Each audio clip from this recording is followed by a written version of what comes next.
Welcome, warriors. Today, I'm back with a story.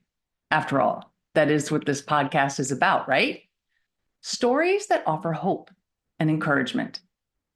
Stories that allow us to see that we're not alone.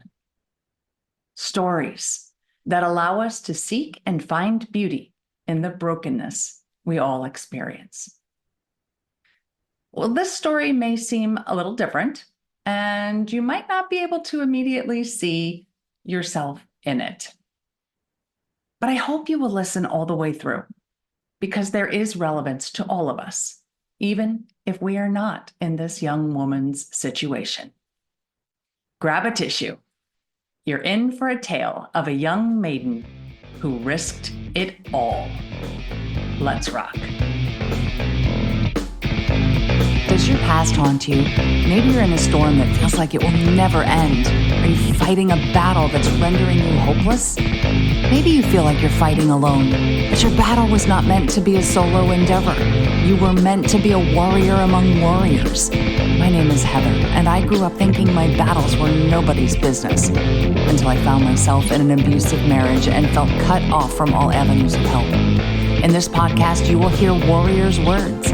They will tell you of their battles, both won and lost, their journeys, and their lessons learned along the way. But we don't stop there. These warriors will share how they have applied those lessons to go from warrior to survivor to thriver. Whether it's an abusive marriage, illness, mental health crisis, or any number of traumas this world dishes out, these warriors will use their words to help you find the beauty in your broken, move beyond your battles, and become the thriver God created you to be. Pick up your sword or boxing gloves and join the battle. Your words are powerful, my friends. Make them warrior words. Welcome back to the Warrior Words podcast. Today, I am sharing the story of a young woman who can no longer speak for herself. But that doesn't mean her story doesn't have a lot to say. Before I jump into that, here is a review from Ivy SSMP. She writes, "Awesome podcast. Thank you for your wisdom and how you serve. Keep them coming." I appreciate your encouragement, Ivy. Thank you. Would you like me to read your review on an upcoming episode? Please go to Apple Podcasts and leave a review for the show. Your comments and your star ratings help people find the Warrior Words podcast. It only takes a few minutes, and it would help so much with Apple's algorithm. Thank you. And you can become a Warrior Words insider for all the latest news. Just go to subscribepage.io/pearls of wisdom. And as always, that link will be in the show notes. Now, on to the show. And one note, please excuse any mispronunciations. 3 years of French in high school, a few decades ago now, did not make me conversational. So here we go.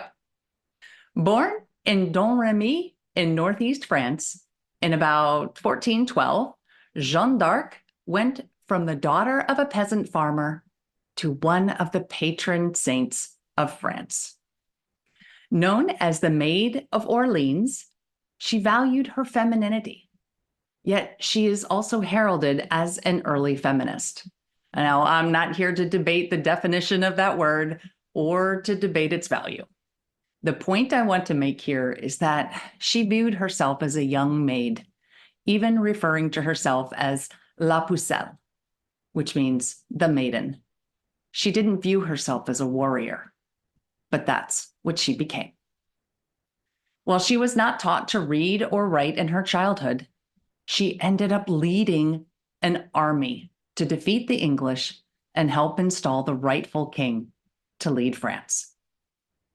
She was a child during the 100 Years' War in France. At age 13, St. Michael the Archangel started appearing to her in her father's garden.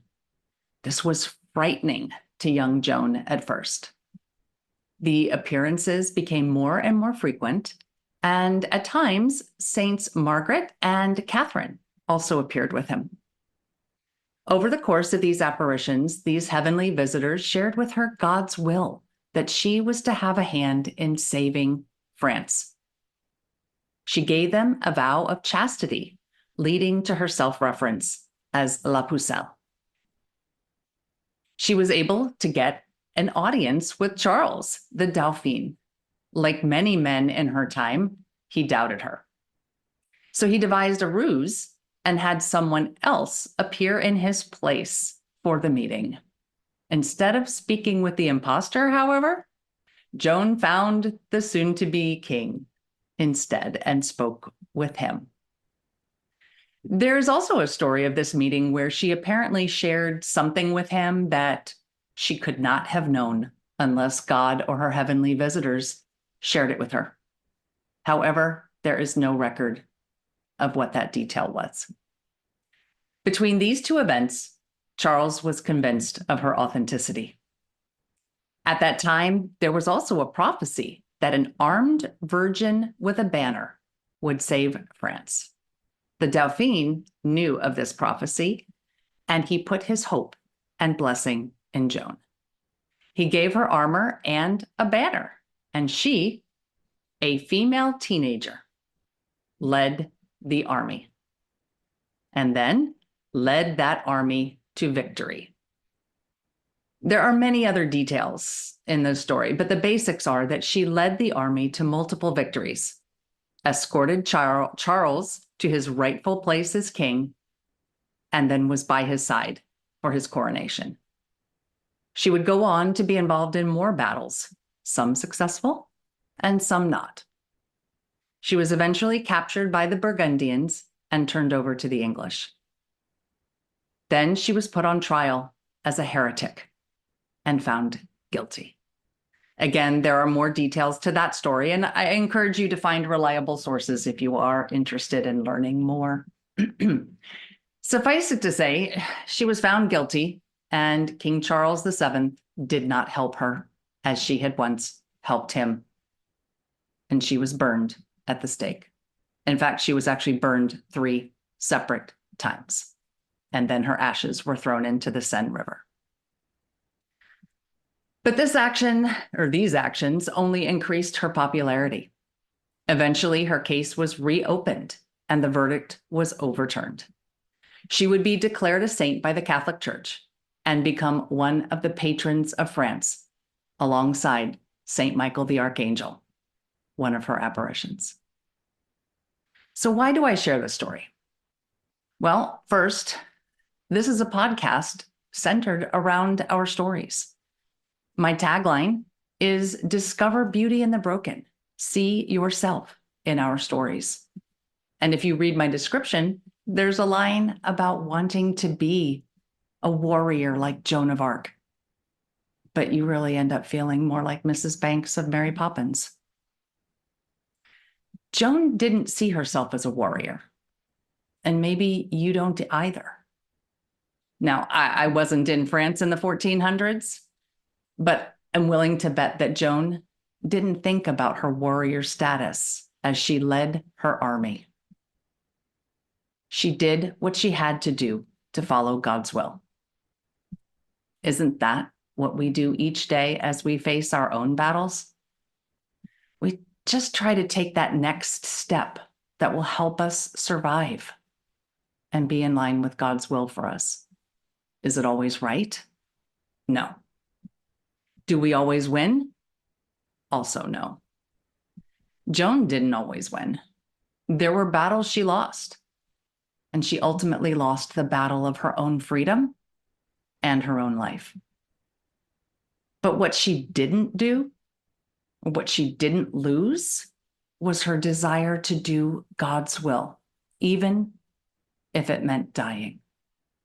She is reported to have died with Jesus's name on her lips.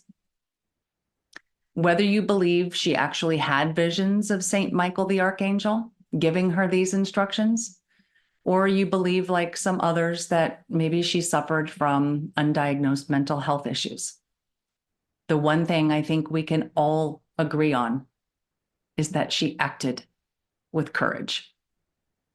She believed the apparitions were relaying God's will to her. And honestly, so do I. What she did was courageous. from listening to apparitions and admitting to others that she saw visions and heard voices, to going directly to the rightful king of France as the teenage daughter of a farmer. Then to leading an army in multiple battles, ensuring the rightful king's coronation. And then ultimately to her own imprisonment and her own death. All of it. Every single thing she did required courage. Now, most of us are not going to be called to lead a physical army, but every single one of us is called to be courageous and face battles each day. Maybe you're called to help someone else face a battle, like that they should be fighting, like the Dauphin. He should have been fighting for his own kingdom. Or maybe you're in a holding pattern and you are called to pray for yourself or someone else, like Joan was while she was in prison. The bottom line is that you are called to be courageous and answer God's call, whatever that call may be. So, what beauty can we find in this story that ends with a young maiden's death at age 19?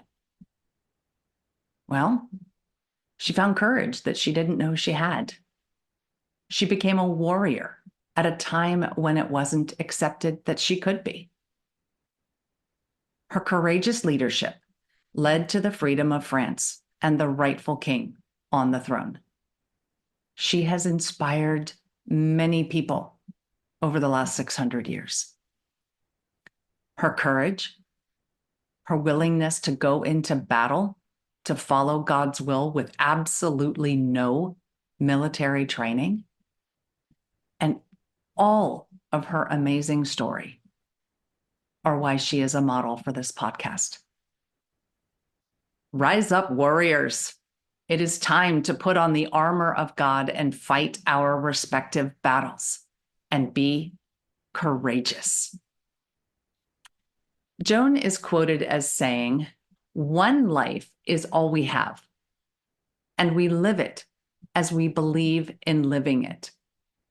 But to sacrifice what you are and to live without belief, that is a fate more terrible than dying." Now let's go out and live and fight for our beliefs and the battles we face. Do not allow your battles to force you to sacrifice who you are and who you were called to be. As Joshua says, be strong and courageous. Armor up, fight the good fight, seek beauty, and make your words warrior words. God bless.